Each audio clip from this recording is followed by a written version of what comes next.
ఇప్పుడు కేవలం 7999K up to 10 kgs వరకు బరువు తగ్గి అధిక బరువు నుంచి వచ్చే ప్రధాన సమస్యలను దూరం చేసుకోండి. పూజా హెగ్డే ఇక తెలుగులో హీరోయిన్ గా కనిపించదా? హిందీలో అరాకొరా ఛాన్సులున్నా తెలుగులో ఒక్క సినిమా రాలేదు. F3లో ఐటమ్ సాంగ్ తర్వాత టాలీవుడ్ కి దూరమైన లేటెస్ట్ గా పూజాకి వచ్చింది హీరోయిన్ ఛాన్స్ కాదా? మరేంటది? Watch the story. తెలుగులో వరుస ఫ్లాపులు పూజాకు ఛాన్స్ లేకుండా చేశాయి. అలవైకుంఠపురంలో హిట్ తర్వాత టాప్ ప్లేస్ సొంతం చేసుకుని 2 కోట్లకు పైగా డిమాండ్ చేసింది. అయితే వరుస ఫ్లాపులు చేతికొచ్చిన గుంటూరు కారం, ఉస్తాద్ భగత్ సింగ్ లో హీరోయిన్ గా తప్పించాయి. ప్రస్తుతం 1-2 హిందీ సినిమాలతో కెరియర్ ని నెట్టుకొస్తోంది పూజ. పూజా కెరీర్ స్టార్ట్ అయ్యి 12 ఏళ్లు దాటినా తెలుగులో తప్ప మరో భాషలో ఐటమ్ సాంగ్ చేయలేదు.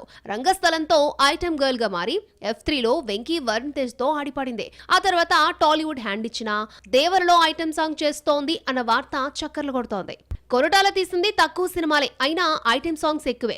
డెబ్యూ సినిమా మిర్చిలో హంసనందిని ఐటమ్ సాంగ్ లో మెరిసింది. జనతా గ్యారేజ్ కోసం కాజల్ ని ఐటమ్ గర్ల్ గా మార్చాడు కొరటాల. ఇక ఆచార్యలో రెజీనా చిరంజీవితో ఆడిపడింది.